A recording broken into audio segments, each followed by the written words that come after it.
Un gouvernement qui voudrait sécuriser ses approvisionnements, qui sont des approvisionnements d'ordre stratégique. Sinon, ça serait me tirer une balle dans le pied. Ceci étant dit, on n'a pas besoin de faire la guerre pour cela. Il y a d'autres moyens, d'autant que les négociations au Mali se poursuivaient avec Ansar-Eddine et que l'environnement international, régional de cette guerre est loin d'être clair.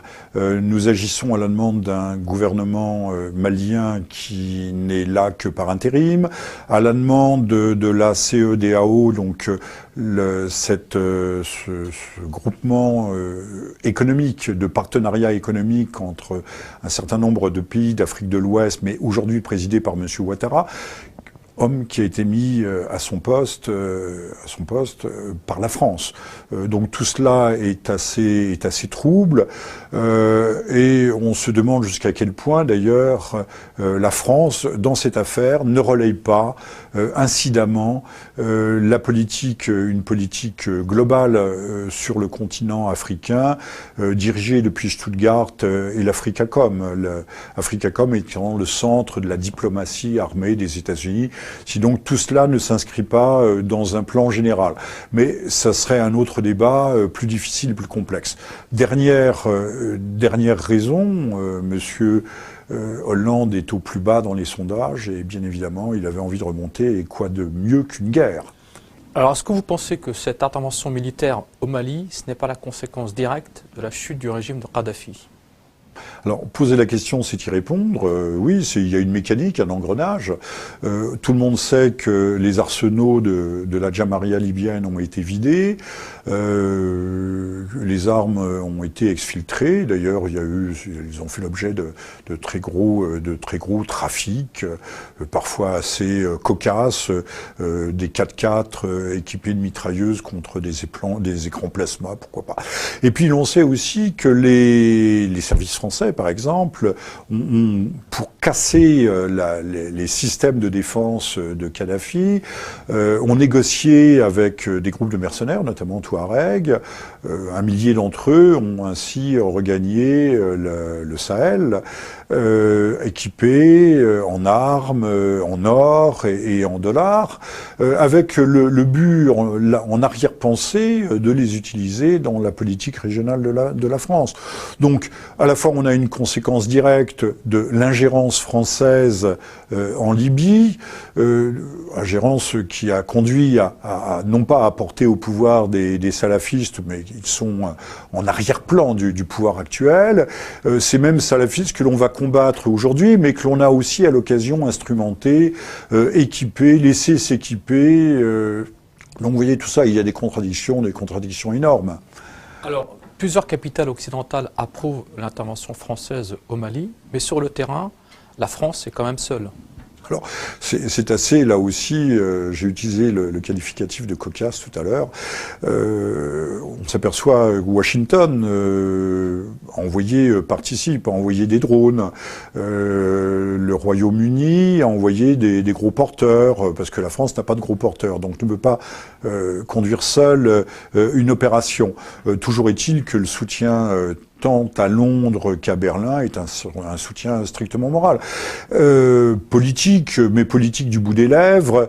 Et ce que l'on ne dit pas dans les chancelleries, mais ce qui se murmure, c'est que de toute façon, la France n'a qu'à se démerder seule, puisque de toute façon, elle s'est désolidarisée de l'OTAN en Afghanistan.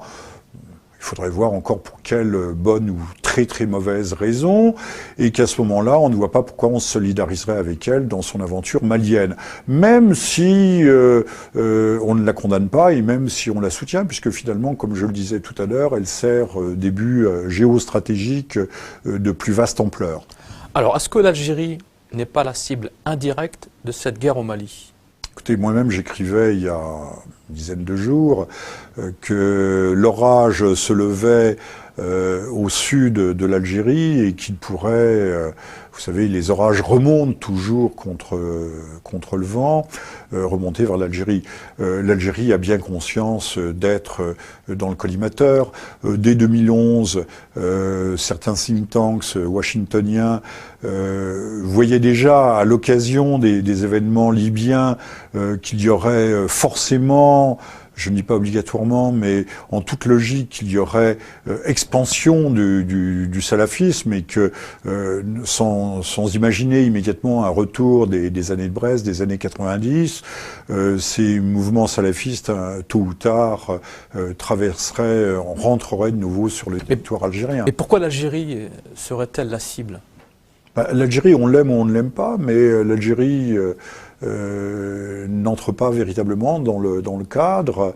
On ne va pas la comparer à l'Iran, ce n'est pas tout à fait analogue, mais n'entre pas dans le cadre complet de cette mondialisation. Ces liens aujourd'hui, hier avec l'Union soviétique, puis la Russie, aujourd'hui avec la Chine, en font un mauvais élève de la classe. Il faudra à un moment ou à un autre normaliser. Et quoi de mieux pour normaliser que de semer un peu le chaos par salafistes interposés, ce que la France, les États-Unis, l'OTAN en général, a fait en Libye. Alors, quelle est votre analyse sur la prise d'otages dans le sud algérien? Alors là aussi, c'est tout à fait compliqué, mais on aurait voulu impliquer l'Algérie dans l'affaire, on ne s'y serait pas pris autrement. Maintenant, était-ce volontaire? Aujourd'hui, et je pense que ce n'est pas d'ailleurs la bonne hypothèse, que ce soit une volonté extérieure de mouiller l'Algérie et de l'impliquer davantage, alors que l'Algérie a déjà autorisé le survol de son territoire et donc le franchissement de son espace aérien, ce qui a suscité d'ailleurs des oppositions, et je pense des oppositions très fortes, qui n'apparaissent ni dans la presse, seuls les initiés doivent en avoir connaissance.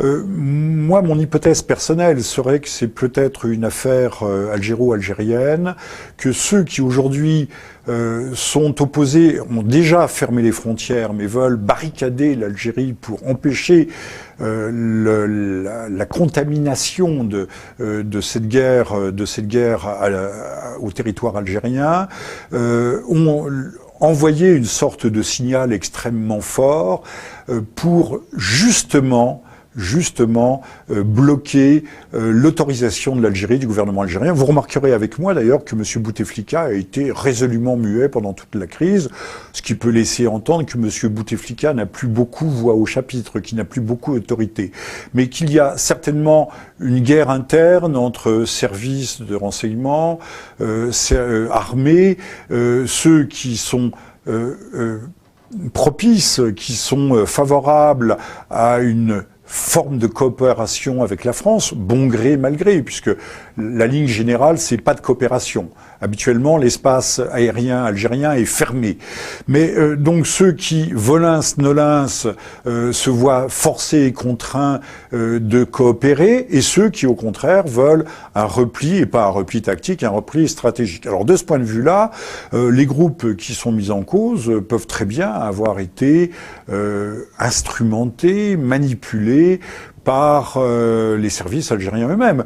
Il faut rappeler que depuis la guerre d'Afghanistan, les services algériens, de l'armée algérienne, ont infiltré dans les mouvements djihadistes, salafistes, ont infiltré des hommes qui sont restés tout au long des années terribles de guerre civile algérienne et qui sont toujours, d'une certaine façon, opérationnels. Il y a quelques hommes, ils sont là. Je vous renvoie à un article de Robert Fisk, qui est l'une des grandes figures du journal, du quotidien anglais The Independent, qui est le patron du bureau, c'est-à-dire correspondant à Beyrouth, qui est un bon connaisseur de ces choses, et qui lui-même, dans un article récent, documente cette infiltration.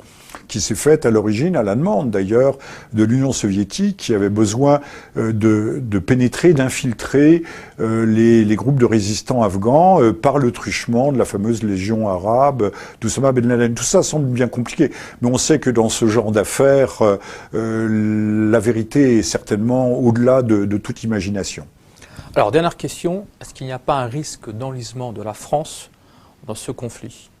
Écoutez, si après l'affaire des otages du Grand Sud saharien, du complexe gazier de British Petroleum, l'Algérie décide d'interdire le vol, le survol, le franchissement de son espace aérien, la France va être embarrassée. Nous avons 4 Rafales qui sont à la manœuvre, qui décollent depuis Saint-Dizier, en Haute-Marne, qui vont opérer des frappes. C'est ce que nous avons de mieux. Ce n'est pas les pauvres Mirage 2000 qui sont basés ici ou là en Afrique de l'Ouest qui sont véritablement efficaces. Et puis surtout les ravitaillements, toute la logistique.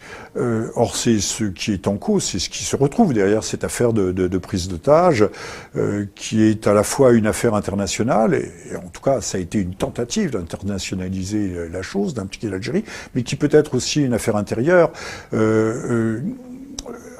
destiné à pousser ceux qui aujourd'hui ont accepté de coopérer, voire de collaborer avec la France sur cette affaire malienne, pour bloquer justement cette coopération indue, je ne dis pas contre nature, et bloquer ce survol de l'espace aérien algérien. Là, nous avons une véritable... Alors, pour répondre à votre question, le risque d'enlisement, dès lors que l'opération a été vendue à l'opposition, c'est-à-dire à l'UMP en France comme une opération de guerre éclair, limitée à des frappes aériennes, mais aujourd'hui on a déjà plus de 2000 hommes sur le terrain, plus de 2500 pour sécuriser un espace qui est plus vaste que la France. Il est bien clair que savoir que même si quelques troupes symboliques de la C2AO sont déjà arrivées à pied d'œuvre, ils n'arriveront pas, les forces d'Afrique de l'Ouest ne seront pas véritablement opérationnelles avant septembre. Donc la France est seule, risque de se trouver de plus en plus isolée, et l'enlisement, effectivement, est un risque réel. Merci à vous, Jean-Michel Vernochet. Donc à très bientôt pour un autre numéro de l'Esprit d'Actu.